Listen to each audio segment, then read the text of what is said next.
सबसे पहले लेंस सूत्र बनाने के लिए सबसे पहले क्या बोले हैं, सबसे फिगर को समझना है। क्या लिख ले उससे मतलब नहीं है, फिगर समझ में आ जाए तो सब भी बन जाए। फिगर क्या कहता है, ये क्या कौन लेंस है, उत्तल लेंस। कौन लेंस है, उत्तल लेंस। उत्तल लेंस को क्या माने, एम डैश देखा माने है। सबसे पहले का चीज रेखा खींचने का नियम बताया है। रेखा खींचने का नियम बताया कि नहीं, जब प्रकाश की किरण जब मुख अक्ष कि नहीं, मुख अक्ष के समानांतर लेंस में पड़ती है तो अपवर्तन के बाद F2 से होकर निकल जाती है। F2 से होकर निकल जाती है, नहीं गुजरती है। दूसरा का है, जब प्रकाश किरण प्रकाश से होकर निकल जाती है तो अपवर्तन के बाद उसी दिशा में क्या हो जाती है, चली जाती है उसी दिशा में। जैसे क्लियर सूरज गई है कि नहीं, ये फिगर हो गया। उसके बाद एम डैश माने क्या लिखे है, माना कि एम डैश क्या है, एक उत्तल लेंस है। पता चल गया कौन लेंस है, तो उत्तल लेंस है। उसके बाद है, अब इसमें देखेंगे कोई भी दूरी प्रकाश केंद्र से मापी जाती है। कहाँ से मापी जाती है, इसको प्रकाश केंद्र बोलते हैं। यहाँ से यहाँ तक की दूरी को क्या माने, OB। क्या माने है, ये बताओ प्रकाश केंद्र से इधर है तो माइनस होगा कि प्लस, माइनस। तो क्या माने है, माइनस यू। वस्तु दूरी को यू से सूचित करते हैं कि नहीं, यू से। उसके बाद आयु है, ओ के बाद क्या है, डी। मैंने प्रतिबिंब कहाँ बना है, तो बी डैश पे, तो ओ बी डैश क्या हो गया, प्रतिबिंब दूरी हो गया। क्या हो गया, प्रकाश केंद्र से इधर है तो क्या होता है, प्लस होता है। क्या होता है, प्लस। प्लस का चिन्ह दिया नहीं है। अब देखो फोकस दूरी, ओ F2 क्या होती है, फोकस दूरी है। यहाँ से यहाँ तक की दूरी क्या है, फोकस दूरी। अब फोकस दूरी उधर है तो प्लस नहीं होगा, प्लस हो गया। अब देखो त्रिभुज सब कुछ देखना है, इसमें त्रिभुज कौन कौन बन रहा है, यहाँ पे ध्यान दो। एक जो है त्रिभुज जैसा बन रहा है कि नहीं, त्रिभुज का मतलब 3 रेखाओं से घिरा हुआ। एक इसी अभी एक कोण पर बना है, इसी कोण से देखो, एक है लेंस वाला प्रतिबिंब वाला, देखो तो यहाँ से बना है कि नहीं, बना है, दिखाई दे रहा है। देखो इस तरह जो लिखा है, देखो कहाँ कहाँ लिखा हुआ है, ABO मिल गया। जो लिखा है देखो इसमें कहाँ कहाँ है, एक और देखो इस तरह A dash B dash O। यहाँ से यहाँ तक एक त्रिभुज हुआ कि नहीं, यहाँ से यहाँ तक एक त्रिभुज हुआ कि नहीं, हो गया, लो बुझा है। अब यहाँ पे देखो त्रिभुज ABO और त्रिभुज AB डैश O, कोण B हाई कोण के बराबर होगा कि ना, सीधा बा यानी लंबा बराबर क्या हो गया, 90 डिग्री। हाई कोण O, हाई कोण दोनों हो बाकी ना, दोनों मतलब सेम वाला कोण को उभयनिष्ठ बोला जाता है। दोनों सेम मान भी, दोनों जब नंबर सेम है तो मान भी सेम होगा कि नहीं, दोनों क्या है, सेम है, इसको उभयनिष्ठ मान लिया।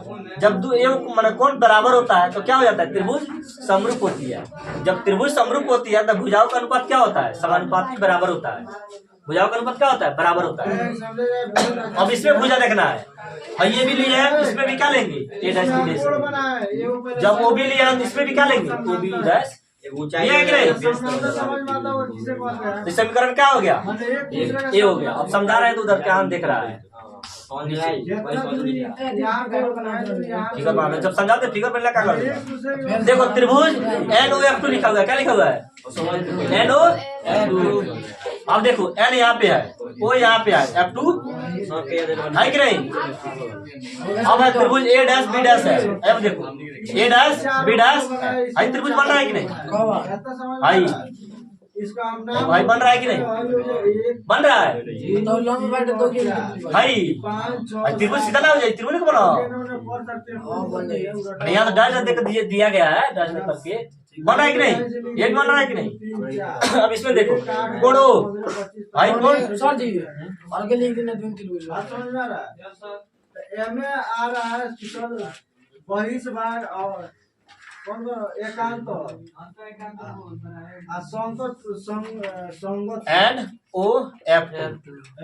F2 हो गया, हाई हो गया, B डैश A डैश। देखो ये कोण बराबर, ये कोण है कि नहीं, हाई कोण F2 क्या है, एकांतर को बराबर है कि नहीं, वही लिखे है। O बराबर OB डैश, F2 बराबर और F2। जब ये दोनों कोण बराबर हो गया तो त्रिभुज क्या हो जाएगा, जब त्रिभुज समरूप हो जाएगा तो भुजाओं का अनुपात क्या होता है, इसी में देखेंगे। NO भुजा है कि नहीं, NO बटा A dash B dash, A dash B dash. भुजा नियम है, जब समरूप हो जाता है तो भुजाओं का अनुपात बराबर होता है। भुजाओं का अनुपात, इसका भुजा एन है, इसका भुजा ए डैश बी डैश। अब ये लेंगे, इसमें भी क्या लेंगे, ये लेंगे, तो F2 बटा बी डैश। अब रचना में देखा लगी भाई भुजा के बराबर है, बराबर बाकी ना इसके बराबर ये है कि नहीं, रचना से एनो बराबर बराबर है। अब एनो के जवाब क्या लिख दिया है, ए बी बटा ए डैश बी डैश, F2 बटा बी डैश F2।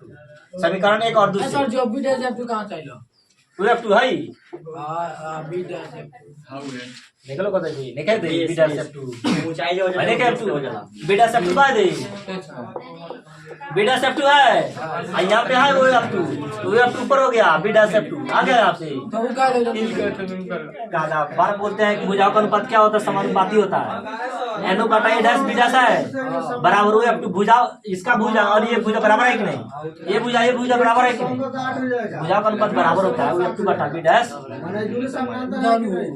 अब एनो बराबर क्या माने, ए बी बटा ए डैश बी डैश बराबर F2 बटा बी डैश F2। समीकरण एक और दूसरे, अब ये भी दोनों बराबर है कि नहीं, इसका बराबर ये लिख देंगे, वो बी बटा वो बी डैश और F2 बटा बी डैश।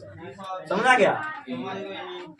अब देखो वो बी बटा वो बी डैश और F2 बटा, अब देखो B dash F2 B dash.